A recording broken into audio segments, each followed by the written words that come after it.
Namaste, beloveds. This is Mother with Wisdom, and welcome to this particular video. It's entitled Redeeming Karma, and it's coming at the tail end of a Mercury retrograde and a pink full moon.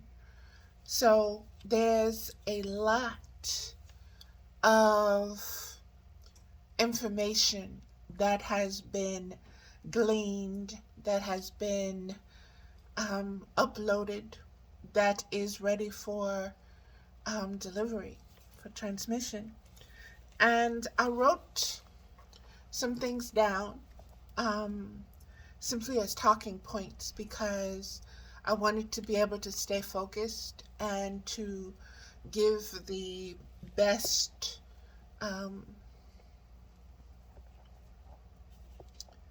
representation of what I received. I'll put it that way.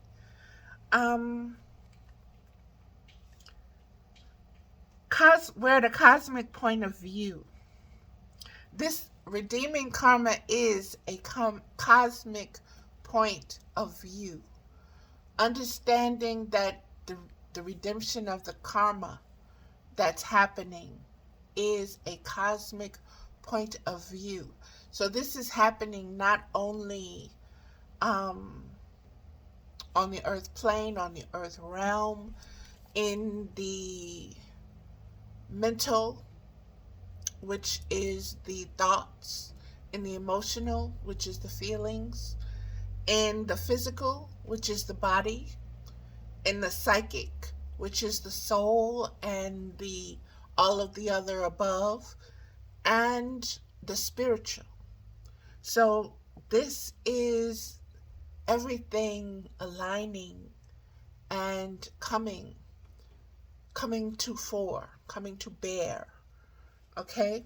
And again, it's redeeming karma from a cosmic point of view. What is cosmic? Cosmic is the most highest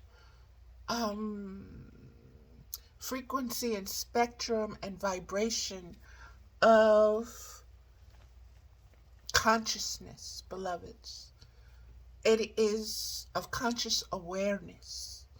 And when I say conscious awareness, it means more than something you are just aware of. It is more than just what you know, more than just what you think, more than just what you feel. This cosmic awareness is proven and can be traced and can be seen throughout, from the beginning to the ending, all the way throughout.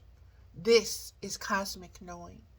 This is redeeming karma. This is what we are supposed to be looking at and paying attention to and focusing on.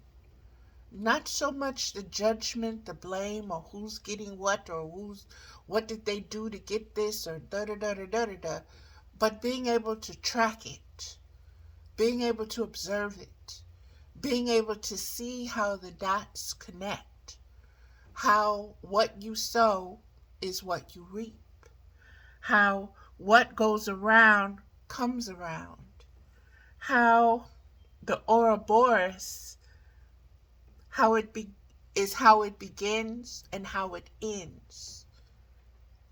The head eats the tail.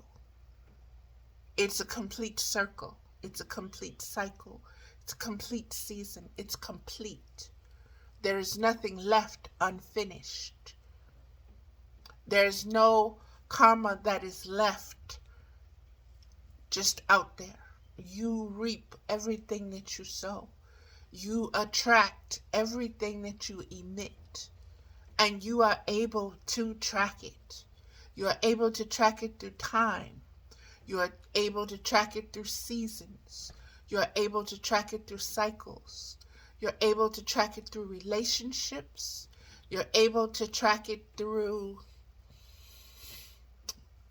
self-recognition of maturity and growth, by the things you let go of, by the things that you hold on to, by the things you're no longer attached to, and comparing it to at one point in your season, cycle, system, cipher time, you thought you would die without this, or you couldn't live without this, or you couldn't exist and be happy without it.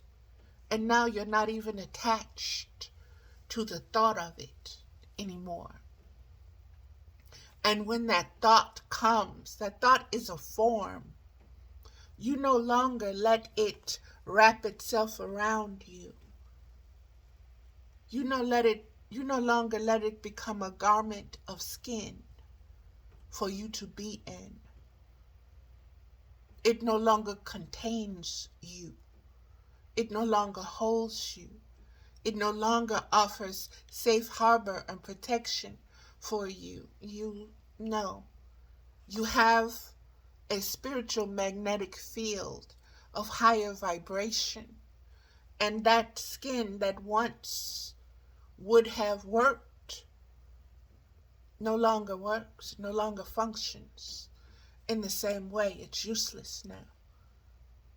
It's not even beautiful anymore. Not in the same way that it used to be. You no longer even desire it in the ways that you used to, because you've outgrown the desire, the thoughts and the feelings, the attachments to it. It was not fulfilling. It did not fulfill. It was there to teach you about wanting, to teach you about needing, to teach you about true value and true self-worth, and what you can count on and what you cannot count on. You cannot count on physical manifestations. You can count on spiritual, higher frequencies and spectrums and vibrations to contain you, to hold you, to nourish you, to protect you, to challenge you, to grow, to expand your spiritual conscious awareness. And that is what redeeming karma is all about. And it is not a pleasant experience of existence for many, because they were not pleasant in sowing their seeds. In sowing their seeds of redemption, they sowed hurt, pain. They sowed anger. They sowed misogyny. They sowed fear. They sowed death. They sowed violence. And so this is what they're reaping. This is what they have. These are the fruits that they can redeem, that they are being given by karma. This is what you planted. This is what you will eat. This is the bed you made. This is the bed you will lie in. Laws of attraction, cosmic laws of attraction. This is what you put out. This is what you attract back to you. This is a karmic age. That's what the waters of Aquarius are.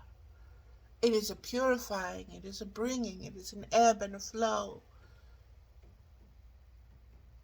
It is a watering of what has been barren, which is your spiritual consciousness, which is your ability to self-identify and to self-track and keep yourself on track, to focus, to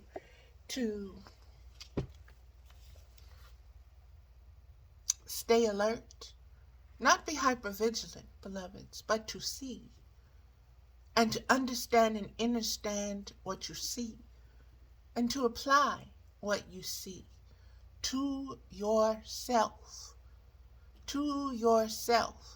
and to recognize it's being given to you by your highest self, not someone else,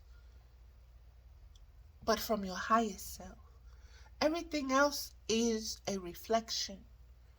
Everything else is a test. Everything else is for you to use spiritual discernment. Not just if it's good or evil, hot or cold, up or down, left or right, male or female, but to know that it is you. It is an aspect of you. There is no separation, be it plant, animal, mineral, elemental,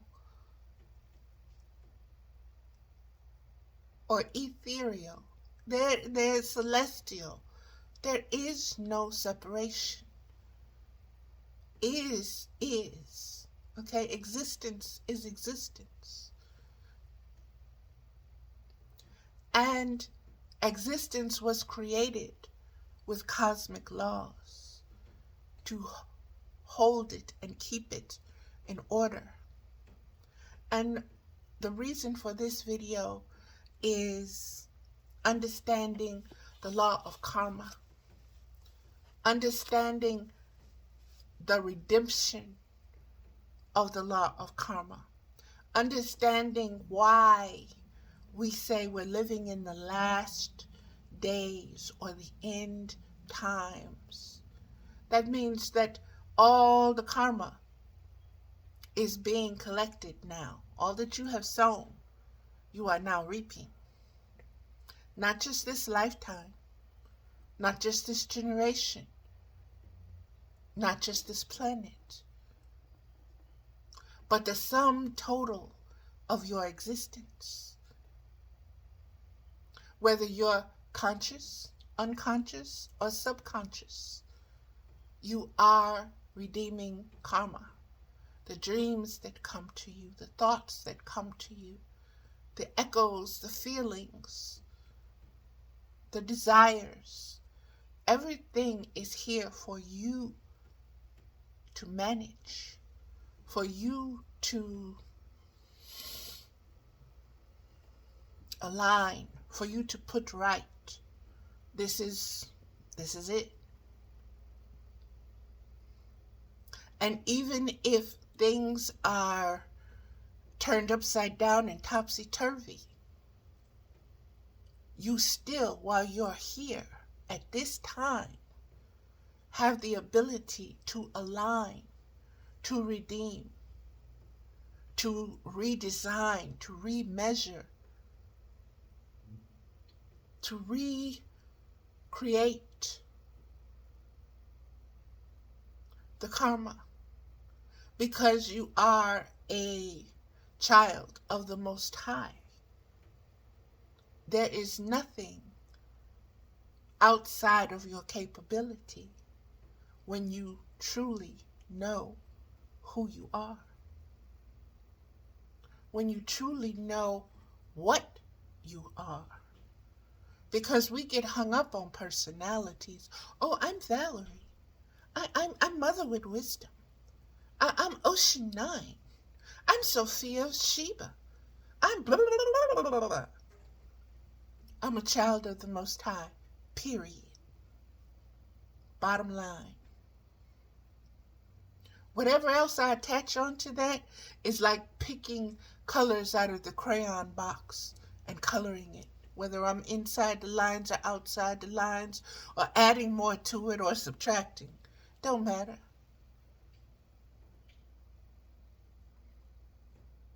Who I am, what I am, cannot be changed, cannot be altered. When the end of the end of the end comes, and it is time to be judged, or it is time to step before your creator, or your cosmic parent, And what have you done with all that I have given you?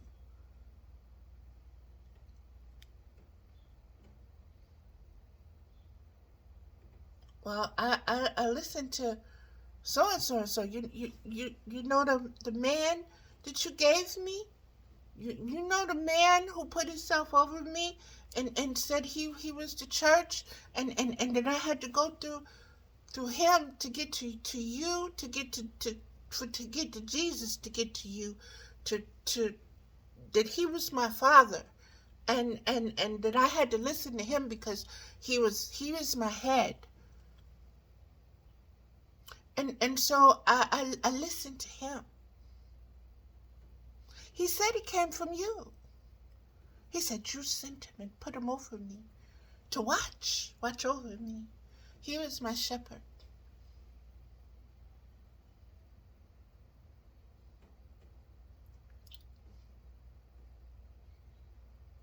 No?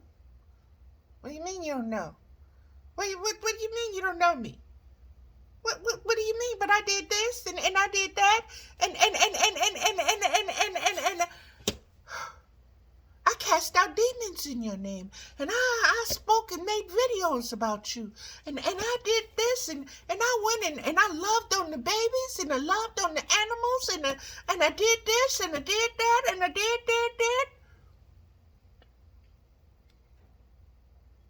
I did it. I did it for you. 'Cause that's what they told me to do.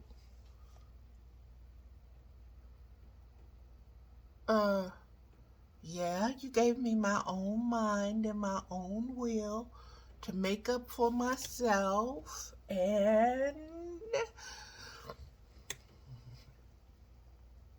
but you know the whole world was listening to people's, and when you come here a baby child and they tell you you got to listen to your parents, you better listen, or they beat you, or they do stuff to you, throw you in jail and all kind of stuff they do to you. So it was easier to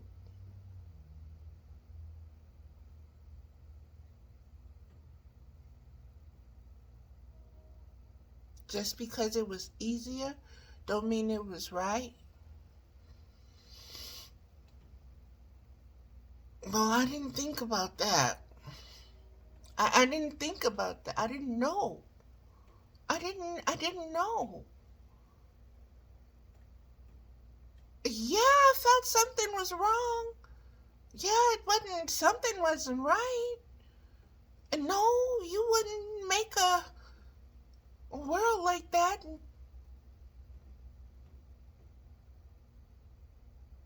But that's what they said. You made them, and that's what they said, and that's what they did, and I listened to them. So it ain't my fault. It's your fault. Mm-hmm. It's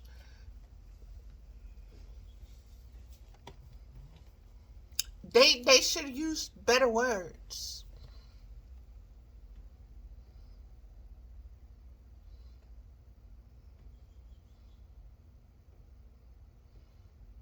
Mother, your matters. Mother, your matters with a pure heart and unconditional love. Track what every decision that's made you understand who you are as a spiritual being, not as a physical being, not as a personality,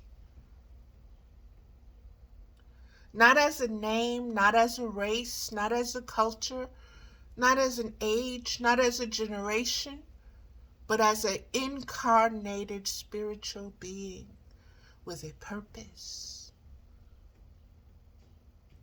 of expanding spiritual conscious awareness. See it. Be in that space. Hold that space. Protect, defend, expand on that space. That is space. That is your inheritance. That is what is yours. That is what was given to you freely. Don't squander it. Don't let it be stolen. Don't let it be taken by violence from you or against your spirit, against your soul. Because of your ignorance that you are a child of the Most High, that you are unborn possibilities waiting to be born and reborn, waiting to make the earth fruitful. With what? Spiritual conscious awareness for all, so that all may prosper abundantly, so that suffering is no longer part of our existence. We remove it from our DNA. We remove it from our genetic dispositions that we pass forward. We remove it by working on ourselves, beloveds. We remove it by knowing our own self-worth.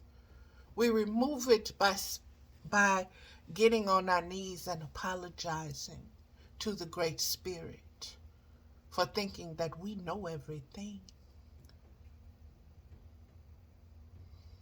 And we don't know diddly squat. We don't know that our shit stank because we've been in it so long. We don't know how elegant our garbage is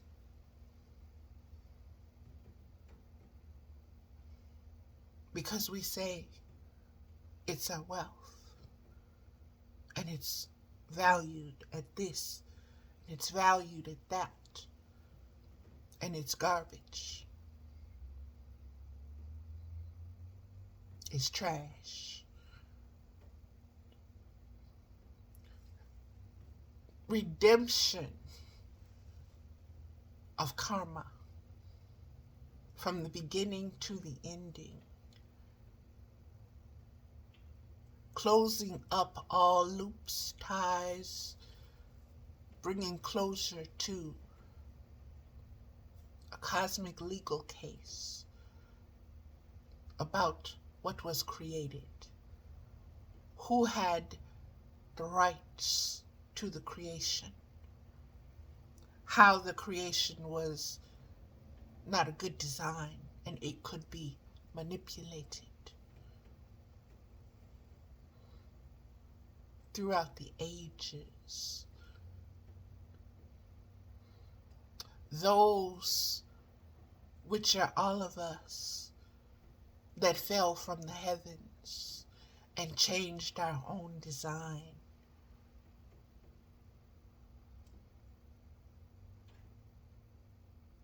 For this very moment. What is the moment? It is redemption of karma. It is the closure of your case.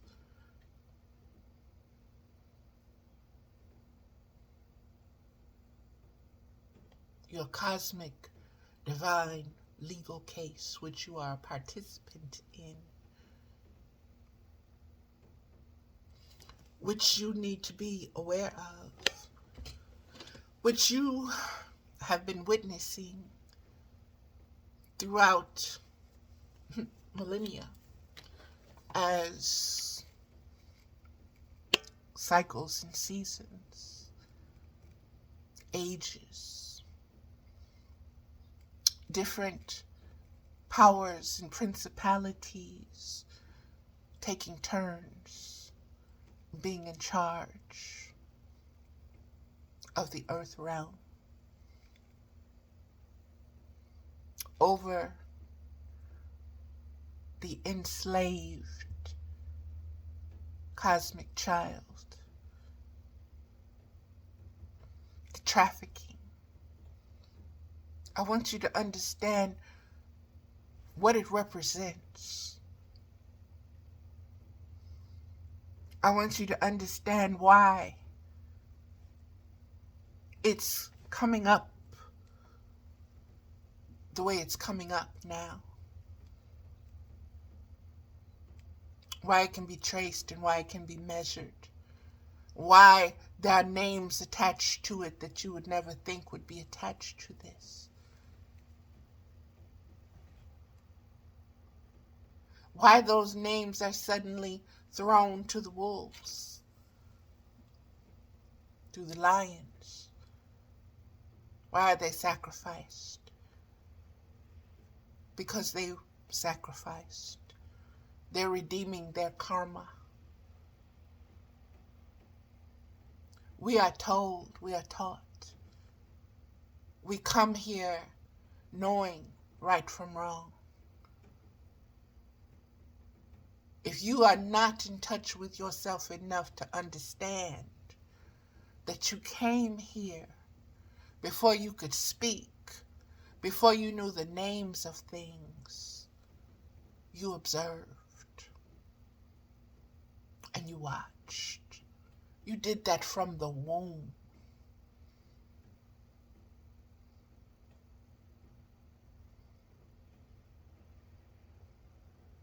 And from the womb, you are still in communion with the celestial. Your ancestors were with you in the womb.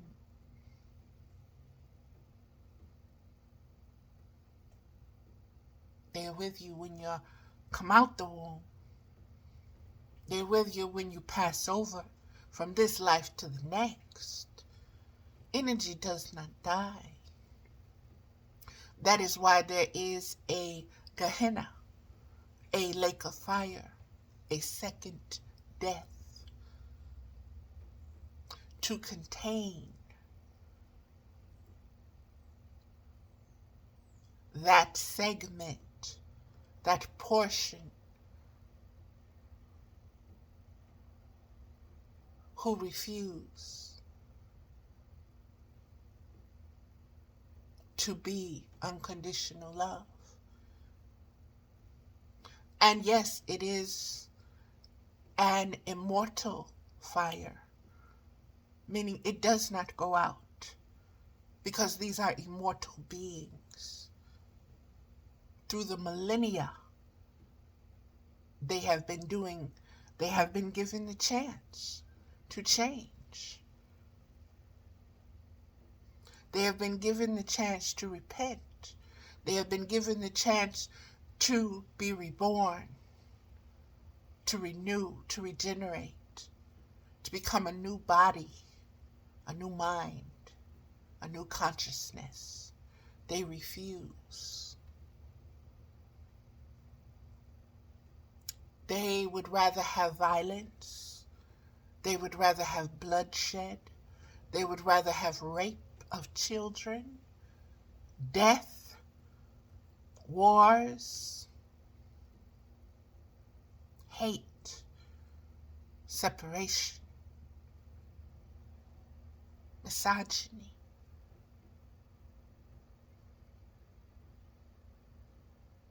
They prefer that.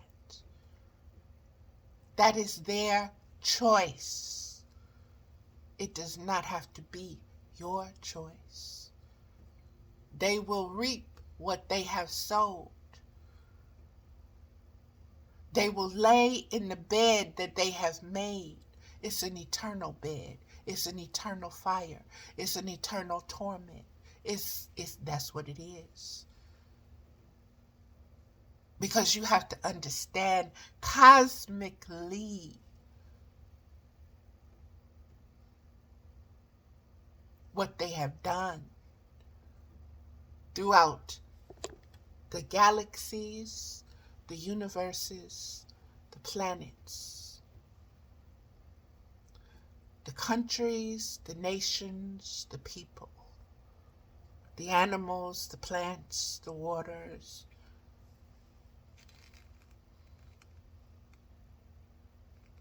And all of this is against the Most High.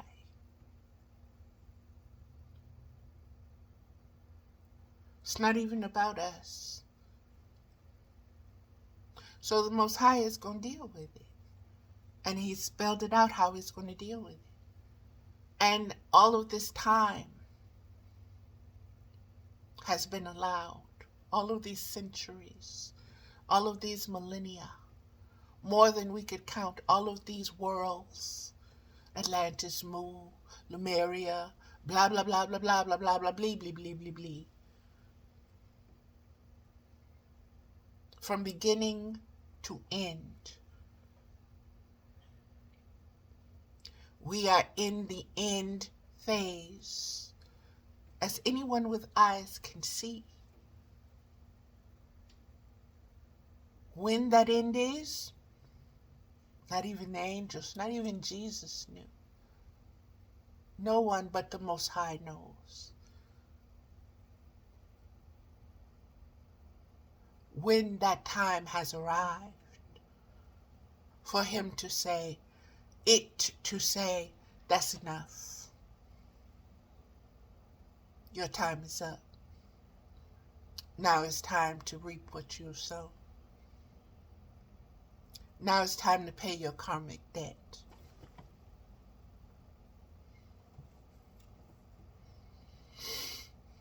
Now it's time for you to give back what you've taken through your very essence of your being, beingness, existence.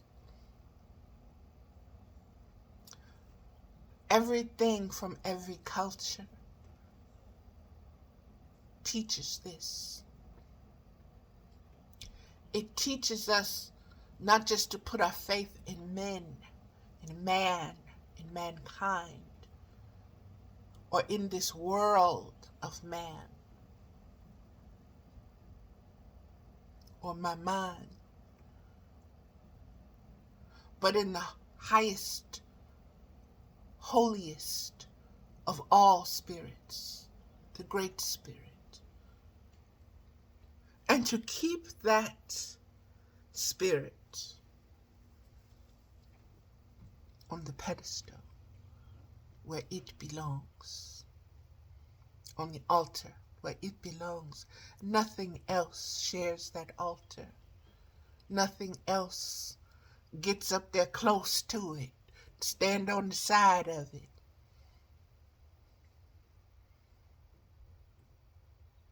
That's not for you to put in place. It's for you to understand what the Most High is. And to understand that you are an aspect of that, operating on its behalf, with your own will, as to how, when, why, where you activate, if you activate.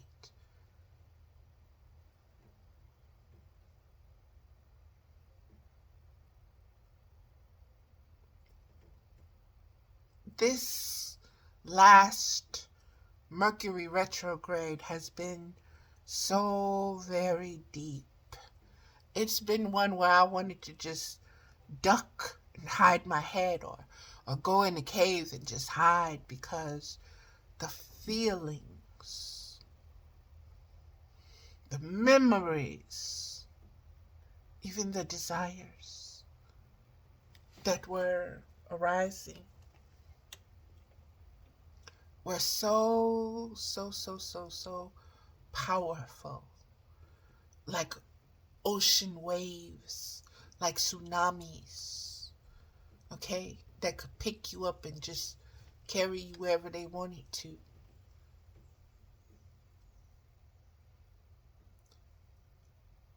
The thing is to not get attached I'm not in the tsunami. I'm not in that consciousness. I can observe it swelling, getting as big as it wants to, overwhelming me. I'm not attached to being overwhelmed. I'm not attached to nothing that it brings. I'm not attached to nothing that comes out of it. I'm not attached to nothing that goes into it. It has been. This is nostalgia. This is a film. This is an illusion. This is a delusion of thoughts reoccurring, rerunning over and over and over again for you to attach yourself to. Are you sure you want to let go of this? Are you sure there's nothing that you haven't missed? Don't you want to keep this? Don't you need that? No. It served its lesson. I'm good. Thank you. I've redeemed the karma from it. Thank you. I can pass it on. I can watch it move. I can watch it ebb and flow and not be affected by it. And then when you're empathic and you're watching from such a deep consciousness, you are aware that this is taking place globally. Okay? And you understand in parts of your body, in parts of your bones, what it means. The chickens have come home to roost. That it is a returning of what? Accountability, responsibility, seen from different angles, seen from more maturity, from a deeper, more expanded consciousness, from more wisdom, from more spiritual insight, from more self-recognition as the highest self, from unconditional love.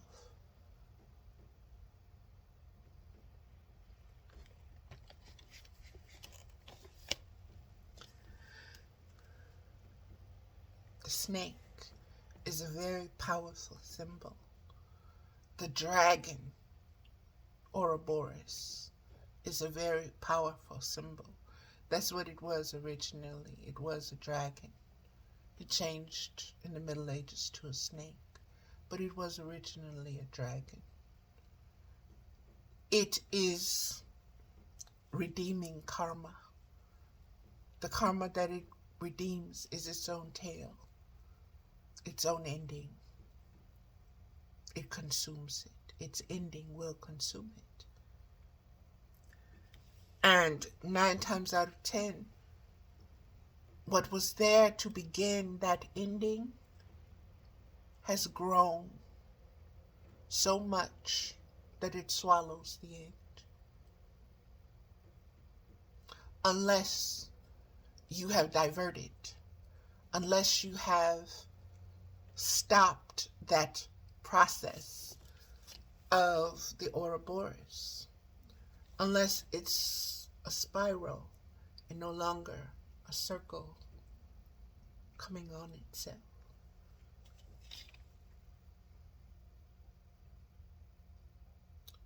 Geometry, mathematics, lines are very specific intelligence that we need to pay attention to.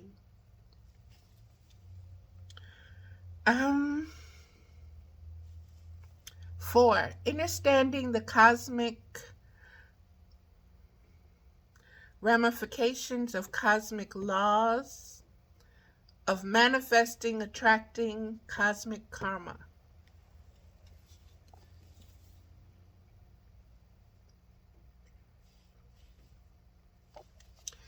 Understanding cosmic ramifications. Understanding what Job meant what God, the highest, most high, meant when it asked Job, when Job got angry with him. God, why you putting me through this? Most high, why you putting me through this? Why I gotta suffer? Why my babies gotta die? Why you gonna take my goats and my little sheep? What did I do that deserved them dying? What did I do? God, it should. I ain't gonna say you're wrong, but just God, Most High. What? And the Most High, out of its loving kindness, said, were you there when I created the Mazzaroth? Were you there in the beginning of all of this, Job? How much do you know, Job? How much do you understand, Job? How much of this have you connected the dots with, Job? How much of your children is my children have you connected the dots with, Job?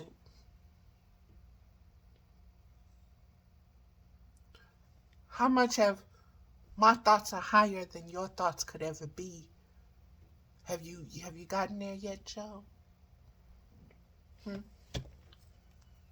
While you thinking with your man's logic,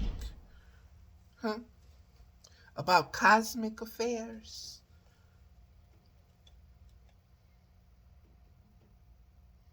about karmic, cosmic affairs.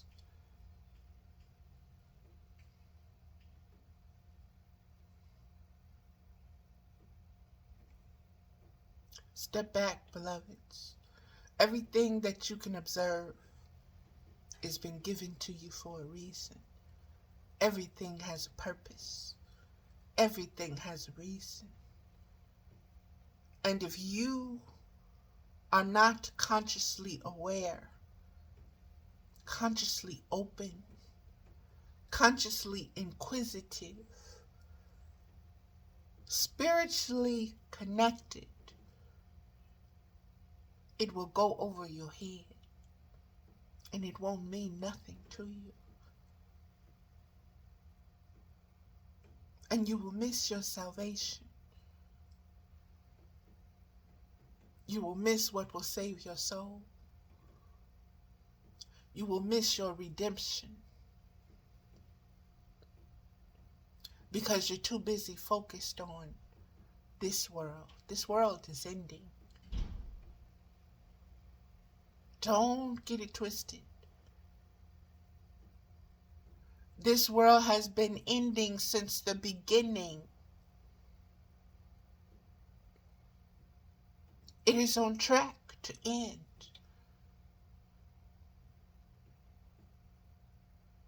Everything that is happening now, the Great Spirit already knew it would.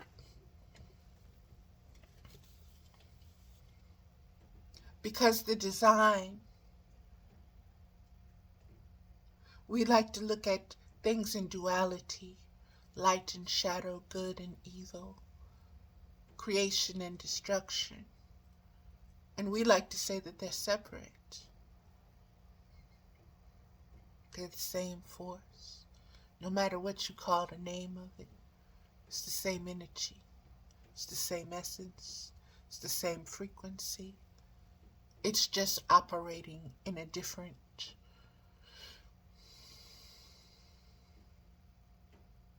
spectrum.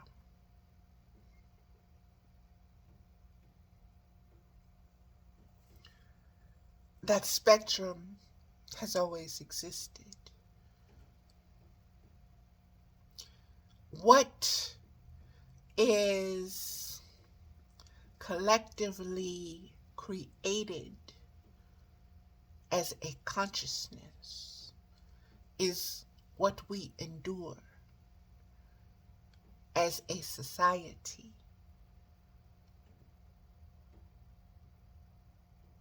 When we as individuals begin to monitor and mind and stand on our own business, our own truths, baby,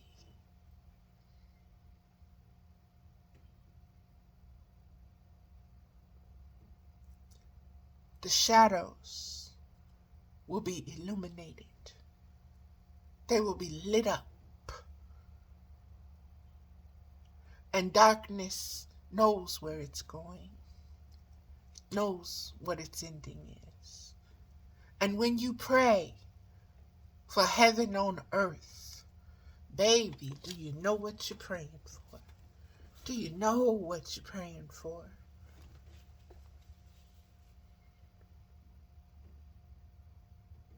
You're praying for darkness not to rule, for darkness not to win, for darkness not to inflict suffering, for darkness not to interfere.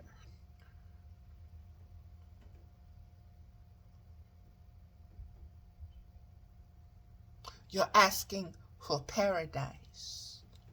You're asking for heaven. You're asking for peace on earth and to all.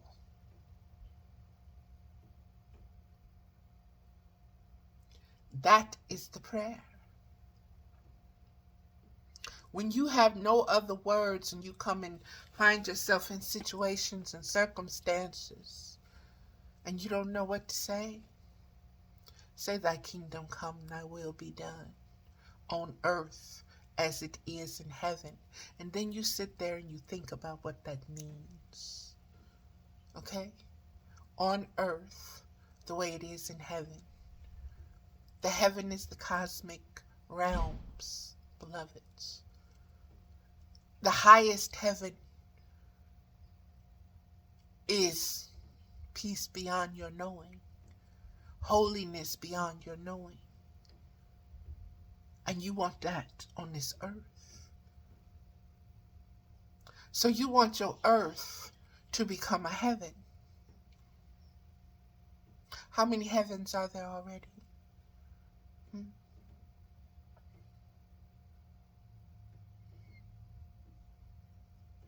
See that man, heaven and hell stuff?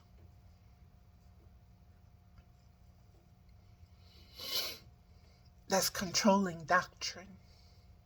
Look, trace. You don't have to believe me. Look throughout history at what those two dogmas, those two doctrines, those two conclusions,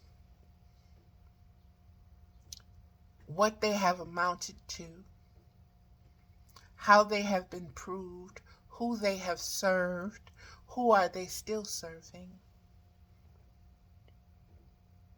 Are they fear tactics? Are they control? Are they chains to ensnare and enslave? Is it a hook?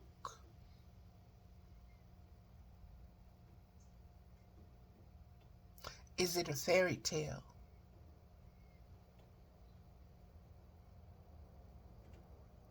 Is that really the bride of the Most High?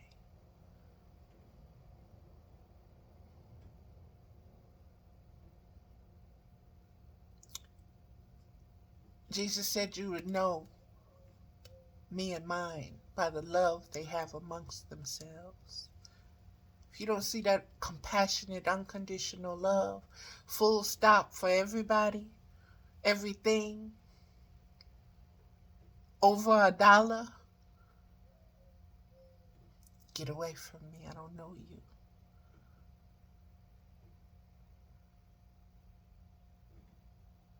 Understand, you reap what you sow. Understand these beings that are going to reap what they have sown. Understand that you're looking at them still trying to beat the system, still trying to get out of their punishment, still trying to take dominion. Okay? Oh, well, we'll sacrifice this one right here and that one right there, and we'll have the people think it's just them, and the people are stupid, and we'll still be doing what we're doing. And hey, I got 81 felony counts, and I'm running for president of the United States, the highest office, highest legal office in the land. But I didn't cheated. I didn't committed fornication. I didn't committed adultery. I didn't lied. I didn't stolen. I didn't raped. And I've been convicted and you know. But hey,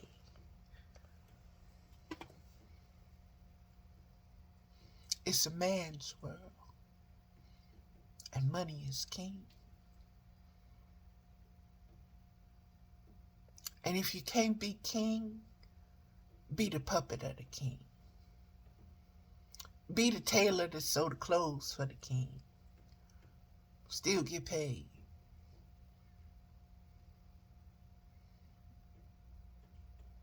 No integrity. So you reap no integrity. And the people that put you in office suffer. And the people who don't know who they are as children of the Most High suffer because of ignorance, spiritual ignorance. We live in an age of what? Information. If you are not trying to find out who you are, if you are not tracing the millennias, the stories, if you are not looking at spiritual things from a spiritual warfare perspective,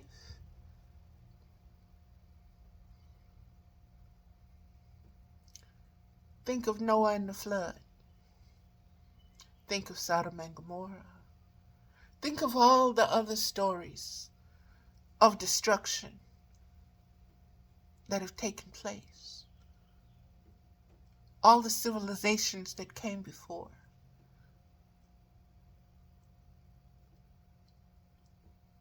We are doing what? Redeeming karma. What are we doing? Redeeming karma.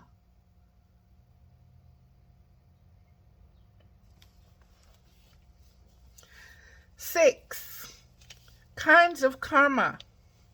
And these are just a few, beloveds, okay? Kinds of karma. Residual or generational.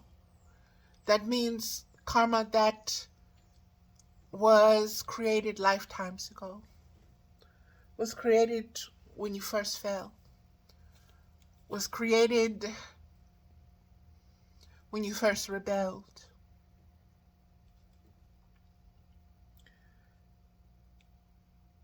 That's the residential. That's the residual. Residual. Redo twice. Two, 4. Generational. Individual and collective. See how these are in pairs. Individual and collective karma. Individual karma is the incarnated being right now, singularly, uniquely yours. Collectively, as a species. Mental, emotional, physical, psychic. Psychic is mental, emotional, physical, spiritual, all at once, okay? So, that's what psychic is. That's how it came up for me. But I want you to understand the kinds of karma come mentally. That's your thoughts. Your thoughts are karmic. your emotions, your feelings. Your feelings are your karma.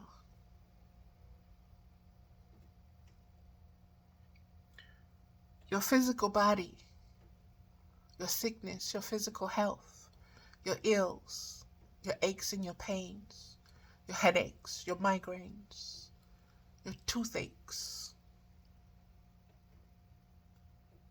your anxieties and your zoning outs, and all of this is mental, emotional, physical karma. The pains that you have in your body is karmic. It's not just symptoms. It's karmic. It's how you store karma, how you recognize karma in the body, in the bio body, biological body, in the physical body.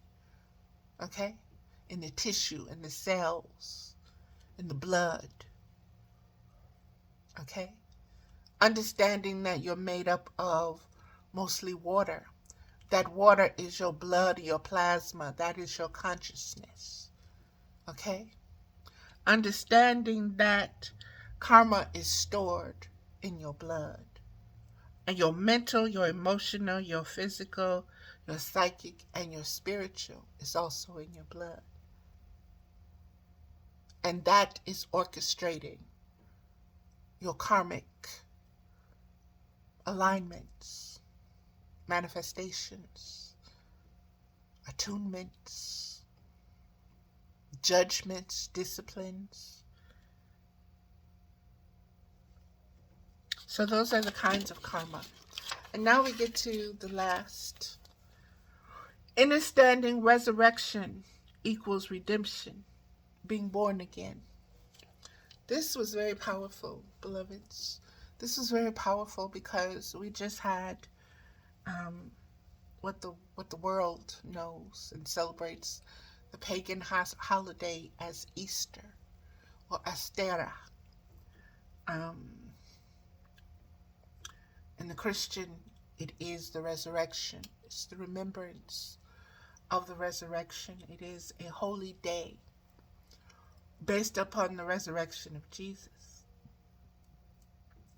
What is a resurrection? Resurrection is Jesus was known to be in the underworld, in hell, dead for 3 days, unconscious for 3 days in this realm, in this world realm, in this earth plane.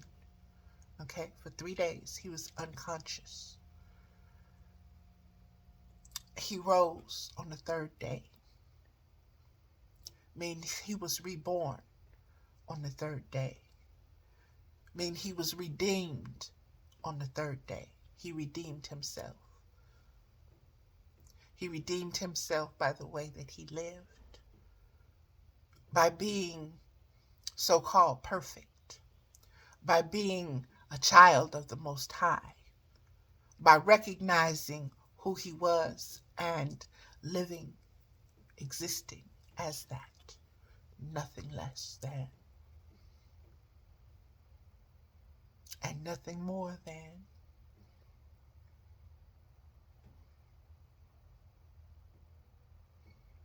And that's what you need to realize. That is what resurrection and rebirth is. That is why you need your old self, your old personality, who you think you are, who you've been groomed and conditioned to be, what you have done in your past needs to die. It needs to die. And you, even if you do a ritual or a ceremony, to your rebirth, to your resurrection, understand how sacred it is. Commit and recommit to your resurrection. When you have these Mercury retrogrades and these Mazzaroths and signs and seasons, you are committed to knowing who you are in all of them. They don't faze you. They do not change who you know yourself to be. You do not attach to the memories, to the trauma, to the drama. You do not get hooked back in to the anger, to the feelings, to the love, or what you thought was love, your desires.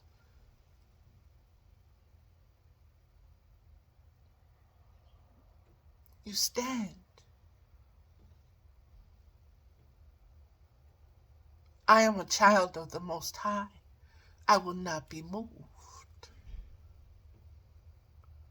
I will not be moved. You become the mountain, the highest mountain. And no matter how much the wind blows, baby, you don't bow. You don't bow. You give it all to God, the Great Spirit.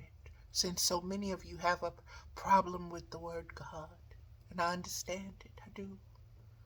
So I try to my best to accommodate you. I'm just so used to saying God that I have to catch myself.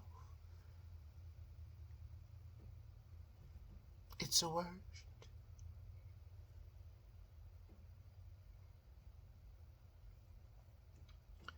Being born again. This is what I have been going through. This is what the appearance of the goddess Inanna meant for me. It was a spiritual lesson. It was a lesson of detachment, of disassociating from your previous personality. See, Inanna had to go to hell or the underworld, which her big sister, Ershkargal, ruled. And see, she had to go down there because Inanna was a hot mess. And Inanna had gotten into it with Gilgamesh and all of these other gods and goddesses that were roaming the earth. And she couldn't get her way. And Gilgamesh hurt her feelings because he had heard about all the what she had did with other gods and men and this and that and the other. He didn't want no part of it. And that vexed her. That, oh, I'm about to destroy you. You don't want me? Who the hell? I'm the goddess of... You just wait. I got something for you. And so she went back up to the highest heavens. And it just so happened that Ershkargal's husband lived there. And he was the bull of heaven. Meaning he was the strongest, baddest, broadest, meatiest hunk of God there was. Okay?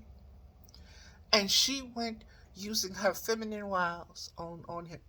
Gilgamesh.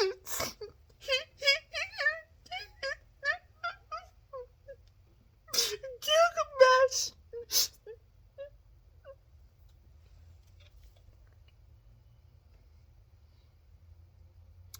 It's okay, sister-in-law. It's okay. It's okay.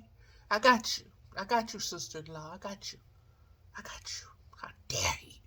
Oh, bull. Now think bull. Think anger and bull, okay? Bull-headed, hard-headed, stubborn. Once you get something in you, I'm a Taurus. Bull. We going in there. We about to China shop. What? Animal. Gilgamesh and Enki, I think it was, so Enkidu, killed the bull of heaven, Ershkargal's husband, her brother-in-law, Inanna's brother-in-law, for her mess. And so she felt a certain way. And she knew who her sister was. Now, you don't become the goddess of the underground and you just, it's okay. All right. Okay. He gone? Okay. You must be doing okay. No. So she knew she had a hard road to hoe. Okay? And she made plans. If I don't come back out of there, go do this and go do that and go tell this guy and go tell my daddy and go do this and do that and do this and do that for me, okay? Because she done did something to me, okay? She done killed me, okay? Just I'm telling you, you got to do this. So she was smart enough, intelligent enough to know what to do beforehand. So she went down there. She went to the gates because there are gates that you have to go through before you get to the inner sanctum of hell. Okay? You have several gates to pass through to get to different realms of hell.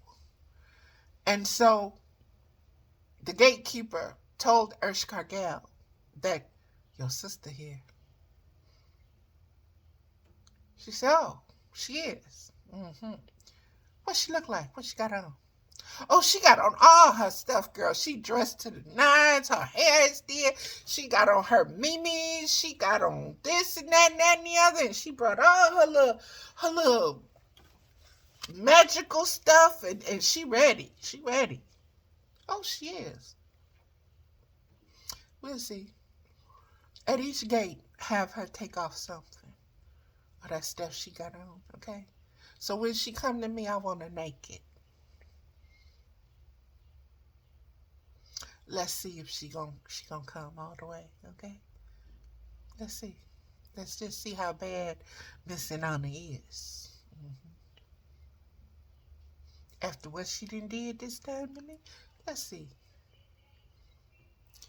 And so, Inanna, why I gotta take off my bracelet? Why you want my earring? Why I gotta take off my crown? Why'd you walk with my necklace? Why I gotta take this cape off? This mantle? These my good clothes. What you want? Why she want all it?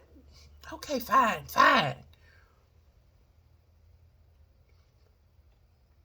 Inanna get down there to that last gate. She butt naked. She walk her butt naked tail in front of Ershkargal sitting up there on her throne. Baby, she feel a little certain kind of way. And Ershkargal is like, oh,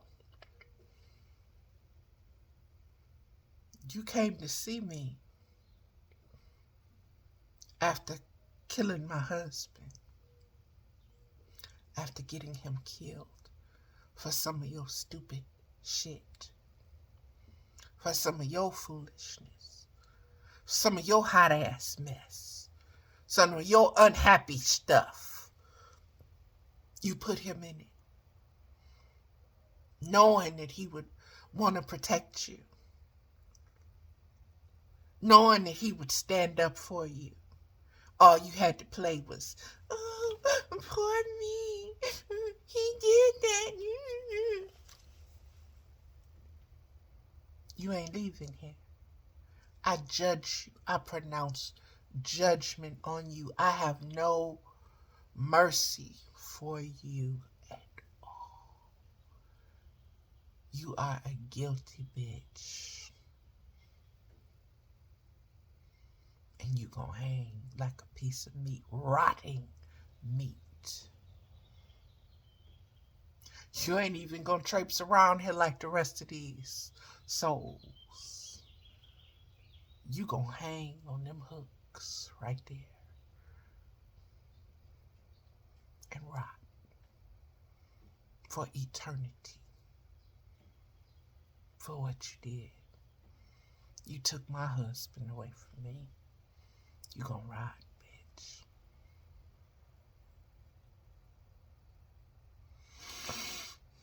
And then Anna was like, damn, I Oh, I shouldn't have come down there. Damn it. That damn child better go tell so-and-so and so when I don't come back up here in 3 days. She better go tell somebody. Fine. So, Ursh-Cargill's minions hooked in honor up to those meat hooks from the ceiling that hung down chains, had her upside down, hanging down, butt ass naked.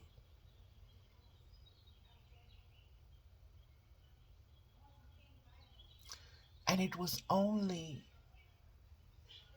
because one of the gods, the Father God, understood the remorse that she must have felt to go down there in the first place. Because she went down. She did what? She know, but she did what? Are you leave her ass down there? No, she did what? She went down there.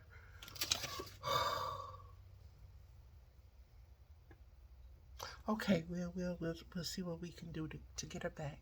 We'll see. We'll see what we can do.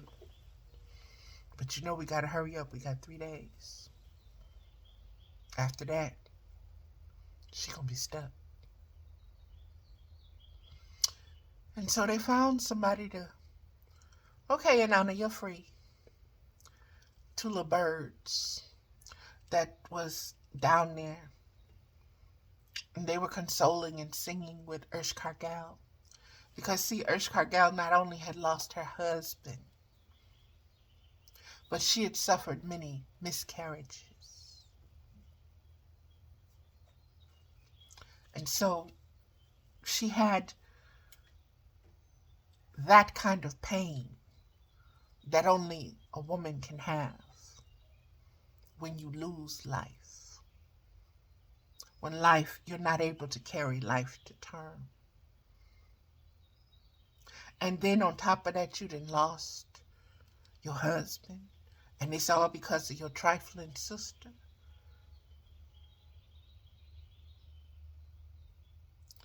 And so they sung to her, these little birds. And they brought her peace. They brought her peace and stillness from her pain and suffering. And so for that, she said, she blessed them. And she said, you can have anything you want, what you want, because you helped me in a way I didn't even understand I could be helped. You relieved something from me. What you want? And they said, we want Inanna's body. What you want that for? That's what we want. That we just want that. We did that for you. And you said we can have anything. So we want Inanna's body. Okay. Go ahead. But see, she gave it to him knowing that they couldn't take it nowhere because no soul can leave without another soul taking its place. And who wants to come to the underworld to take your place?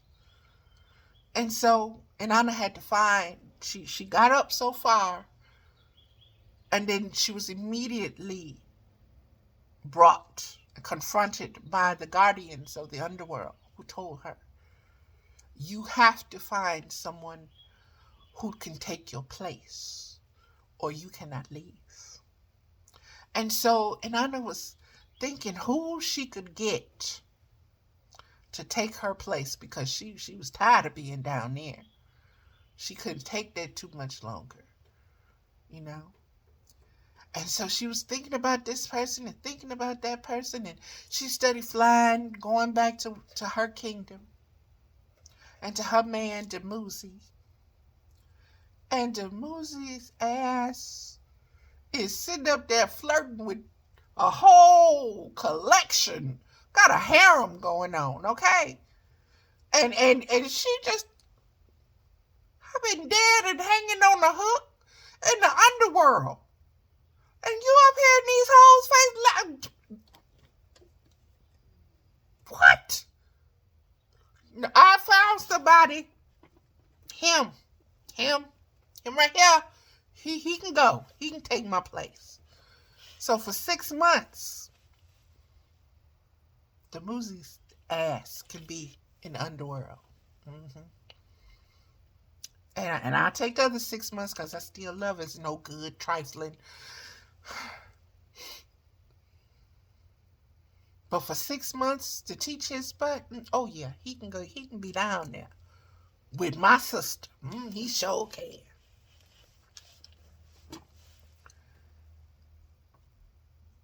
But INANNA changed after that. Her whole stories after that were different. She was no longer the same personality. That personality, that being that she was, that got hung up on those hooks, oh, it died. And she was reborn. That is the whole point. She was resurrected. She came back up. She ascended from the underworld, from hell, from the lower realms, the lowest frequencies and spectrums, from the shadows, from the shadow land, from the shadow world. However you choose to see that. This is a consistent story throughout the ages, throughout the civilizations. This deity dying, being one way, dying, and coming back, and being another way. Even after Jesus died, when he came back, they recognized not him physically, but he had to show them the marks. And he was different. He was higher than what he had been when he was just here as Jesus. That's the rebirth. That's the resurrection process. That's going through the ascension process, consciously aware of what you're doing. You're conscious of death. You're conscious of dying. You're conscious of letting all let go. And everything that came with that life, you let it go. And from your new life, you look at it, that old life, from a new perspective, from a higher consciousness, from a more spiritually aware consciousness, from a more spiritual, accountable, and responsible observation and participation. And you give thanks. You give gratitude. You have immense gratitude. Immense gratitude for the privilege of expanding your spiritual consciousness and of the redemption and of the karma that you're now able to sow and reap and multiply consciously. That's what all of this is about, beloveds. And I'm going to, let's see here, read from the Medicine Woman deck. And that's the only deck I'm going to use because we've gone for an hour with this. But I want to, of course, bring in the wisdom.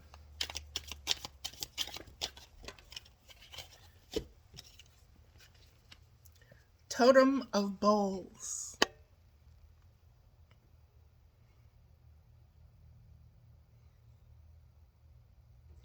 Two of Bowls.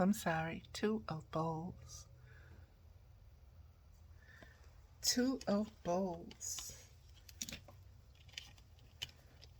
And the Three of Bowls. Okay. Two of bowls and the three of bowls. This is the three of bowls. And I took it because the rest of the cards were facing up like this. And this card was upside down on it. And so I'm like, okay.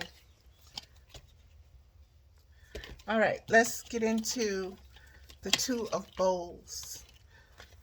And since both cards are bowls, let's see what the bowls represents, beloveds.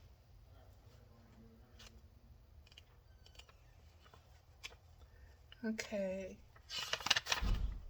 Bowls. This suit, also known as cups, is best symbolized by some kind of container. It could be a cup, bowl, basket, chalice, or any vessel that serves to remind you to empty yourself each day that you might have room to be filled. This minor mystery of life, the mystery of emptiness. Wait a minute. This minor mystery of life, the mystery of emptiness and fulfillment, loneliness and all oneness, surrounds you each day. The lessons teach you to realize that your own body-mind is the container of love. Within you are worlds and beings, lands and adventures that guide your everyday life. The bowls ask you to come on a journey of devotion, to recognize that you have been given time, and time is the road on which you lay your life day by day. Through time, you are to love. Lessons come your way, and you are to live each one in the highest love that you can generate, offering every life experience to that embodiment of all love, the great spirit within. So on the money. You have been given a life of time in which to do so. The karma. The karmic, beloveds. Redeeming karma. Like redeeming coupons. That's what came to mind when I kept redeeming karma. I'm like, that's like redeeming coupons? How you spend your time is how you love. What you spend your time doing is that to which you are devoted. What you are devoted to is your religion. Your religion is your spiritual expression. It does not have to be formal and dogmatic. Life is to be your love, your expression, your devotion. Every moment is an opportunity for sacrament or sacrifice. You can make life sacred or profane. The bowls ask you to look at what you carry with you, what fills you, what nourishes you. To whom do you offer sustenance? To whom do you offer your cup of love, your basket of life's harvest? The bowl that carries the food of your life to your body is either simple or luxurious. Either way, it is a sign. Either way, it is a sign of the life you are living. What does it say about you? Do you take more than you need, more than you offer? Does anyone go hungry because you eat? These are the questions asked by the suit of bowls. You will now discover how you answer them. And beloveds, again, we have the two of bowls, the number 2 and the 2 of bowls.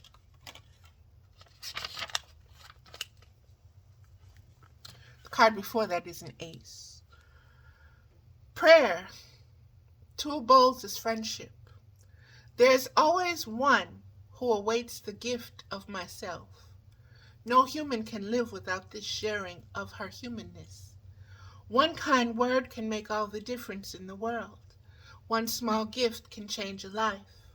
I am open to receiving. I am ready to give. As these aspects of giving and receiving become friends within myself, my true friends appear in my earthly life.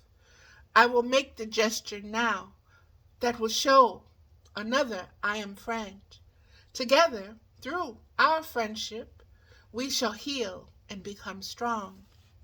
Lesson: you must conceive of love with another. You must imagine friendship before you can have it. What do you have to offer another? Can you pay attention to another person, listening, following their words, feeling their feelings? Can you imagine what it would be like to be that person? Just for a minute, think of someone you know. Mock their body position, facial expressions, common things you hear them say. Never do this in front of them, of course, because you will always be a poor representation of their wholeness. But while you are alone, just act like that person for a few minutes, and you will get instant insight into some of the reasons they are who they are. A relationship is an exercise in balance. You have needs and wishes.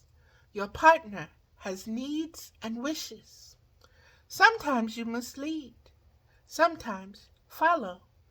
In the best of situations, you each have strengths that can be utilized for the relationship. Where one has a strong desire to handle some aspect of living, the other may have little interest. This is an excellent solution. This is an excellent situation for encouraging one person to take charge and the other person to enhance that one's strength with support and encouragement. There would be cleaning. I hate cleaning. I have no interest in cleaning. So somebody going to have an interest in cleaning if it's going to be kept clean. I will support you and enhance you and do whatever I can, but please don't ask me to clean because I get scared cleaning. Okay.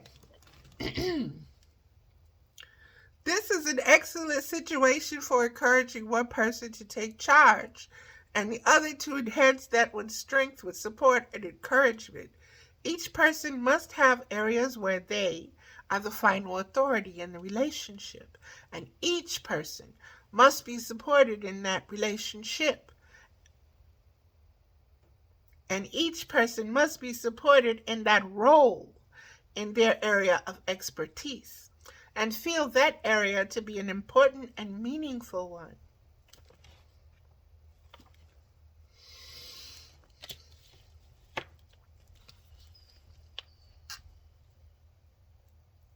Truth. Once upon a time, I was in a relationship. It's an 8-year relationship. And my partner was a cleaning fanatic. Okay? He liked things clean, clean, clean, clean, clean. You don't clean the way my mother used to clean. You don't clean like my sisters clean. You don't keep the house clean. Okay, fine. That's not your thing. I'll keep it clean. Okay. Valerie, I'm tired of picking up after your stuff. I know I said I'd keep the house clean, but at least pick up after yourself. No. That's who I was then. I was young. And so the relationship, we loved the hell out of each other.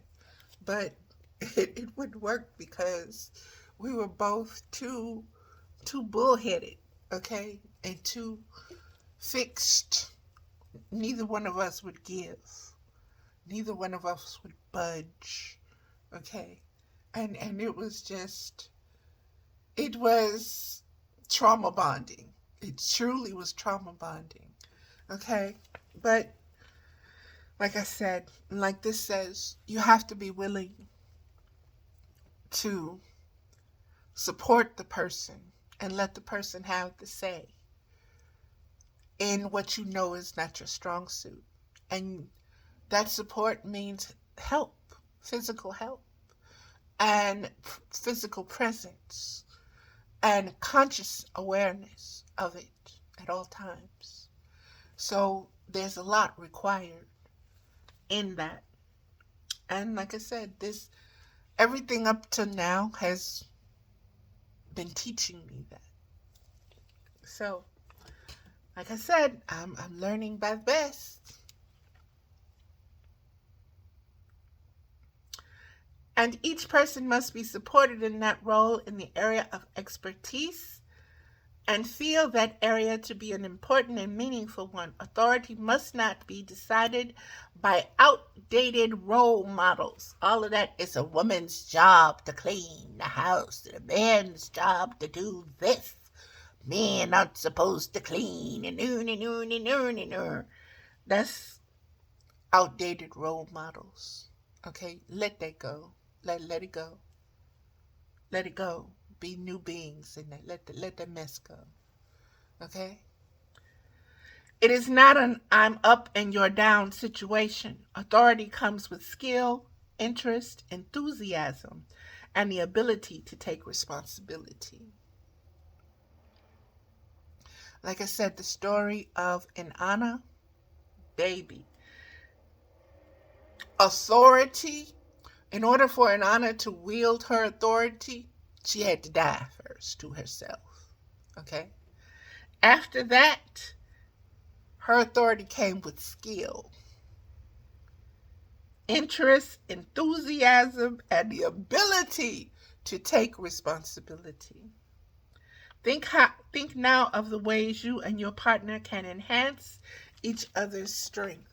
This is that card. And the next card is the Three of Bowls. Okay?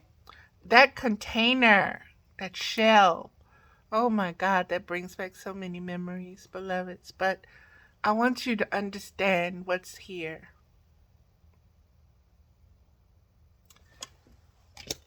This is the Three of Bowls. This is the next card. And out of all the cards, these two cards stuck together. And you did hear me shuffling. Okay? The first card popped out the deck and I put the deck down. I put the deck down, all the other cards were facing up except for this card, which was facing down on top of the other one. So that was unusual. So it pulled me to read it too. And it is the Three of Bowls. Let's get into it. Three of Bowls, spiritual kinship. And remember the topic, beloved. Remember the topic is redeeming karma. Okay?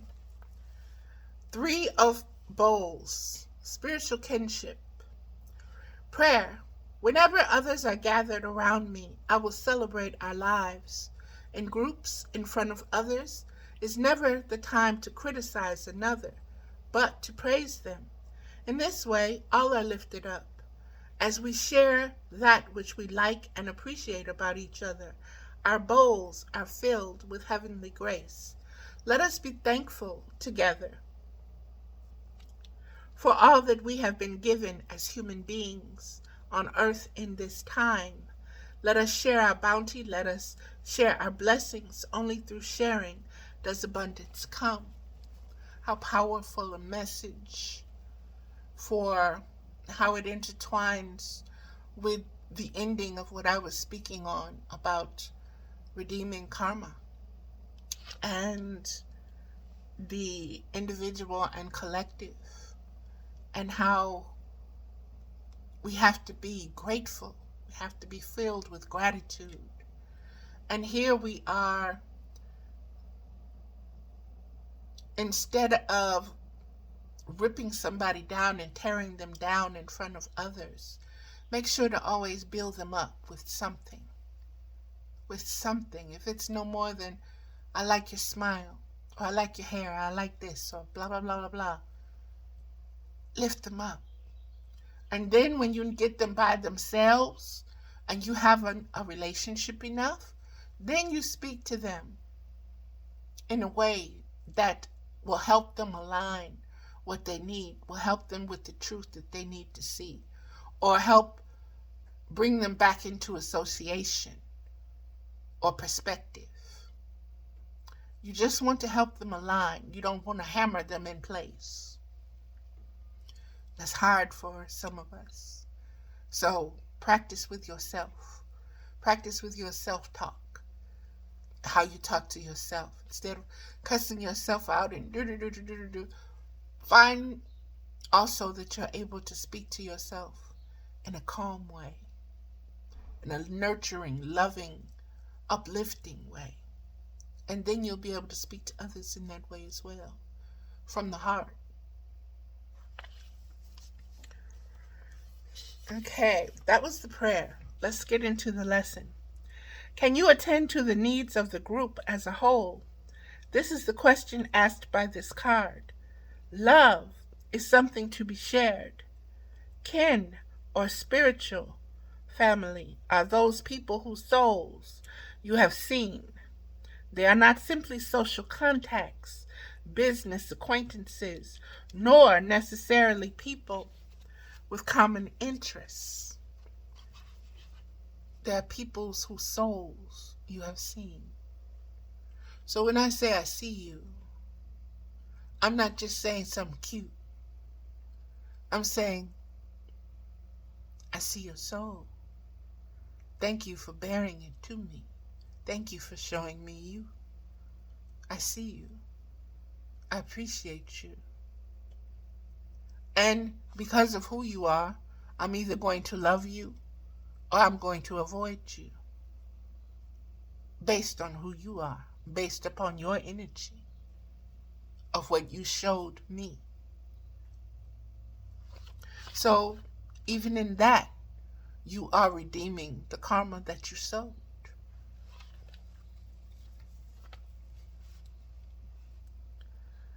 They have touched you emotionally, and you feel grateful. Wait a minute. I skipped the line. Instead, they are people in whom you have recognized the invisible qualities of God. They have touched you emotionally, and you feel grateful. That was it. So many times, unrequited love. Being touched emotionally by the beauty that you see in someone else's soul. Not so much what they have materially, who they are physically, what they look like, what they got, what they can do for you, but to witness that being's soul in such a way that it touches you, that it touches the God in you, that it reflects the God in you, that you want to get to know more of them. It's just that simple. It's not complex at all. No need to overthink it. Now is the time to let them know how much you appreciate them. What could you do for a friend today that would let her know you have seen her high self? The waters of consciousness unite with the family of man, woman, and all creation. What flows from you will in the great circle of life eventually flow to you as well. Send out your love to someone near.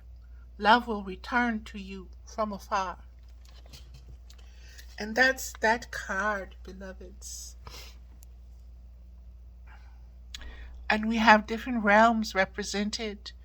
We have sacrifice and sacrament. We have seeing and beholding. We have the waves of ebb and flow. There is so much in this bountiful. And there is standing upon what you believe in and what you're offering. And individually and in the group, beloveds. I want to just, before I close out everything, just say again, thank you so much for the journey, beloveds. Thank you for your participation, whatever that has been. however our friendships, acquaintances, interactions, associations may have wound up, I want to thank you because I growed and you are part of that growth. And I just want to once again thank you. And I hold no more. I can truly, honestly say, I hold no more anything. No more regrets. No more, I should have did this, or they did me this way, or blah, blah, blah, blah, blah, blah, blah. Lessons learned, lessons observed, lessons seen, lessons tracked, lessons known. Meaning, I don't have to learn that lesson again. Thank you. And that's that, beloveds. And it's time to move on. And as we're getting into things ending, as the medicine woman deck said, it's also time for new beginnings. And so understanding the beginnings this time, you're not going into the world alone looking for a friend. You're part of a collective entering into friendship that will enter into partnership that is based upon communication and truth and trust and responsibility to each other, and outside of that, commitment to spirit first and foremost. And that is the most beautiful thing of all, beloveds. And so don't settle for less than that. Don't settle for less than that. And understand that the flow is flowing. Okay? The flow is flowing. And karma is being redeemed. What you reap, you sow. Okay? And if you are in dire straits and hearing you reap what you sow ain't what you want to hear right now, pray. Pray for forgiveness. Pray for something that you've done, that good karma, that it can come to you now, that it can alleviate some of the suffering. Negotiate. Speak to the highest spirit that there is. It's listening, always. It's always watching and seeing. It's always in communication. You're never separate or separated. Consciously, you're always united. You're only separate when you separate yourself by allowing your personality to step in and take over. So, that is going to do it, beloveds. Namaste.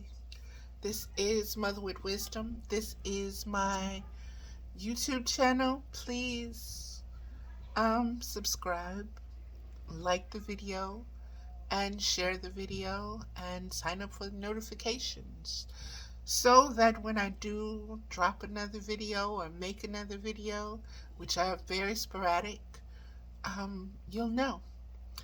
It'll always be on my Facebook page, but baby, there's so much scrolling you'll have to do to find it. Good luck. It's best to subscribe to the channel. I am not monetized. I don't care about the numbers. I don't believe in them, because the things that I speak of, I see taking hold and blooming like dandelions, okay? When I was speaking of frequencies and spectrums, and I was the only one out there. When I was speaking of rebirth, I was the only one out there. And now it's... So, seeds are taking. That's what I care about. The consciousness expanding. That's what I care about. Namaste, bloods.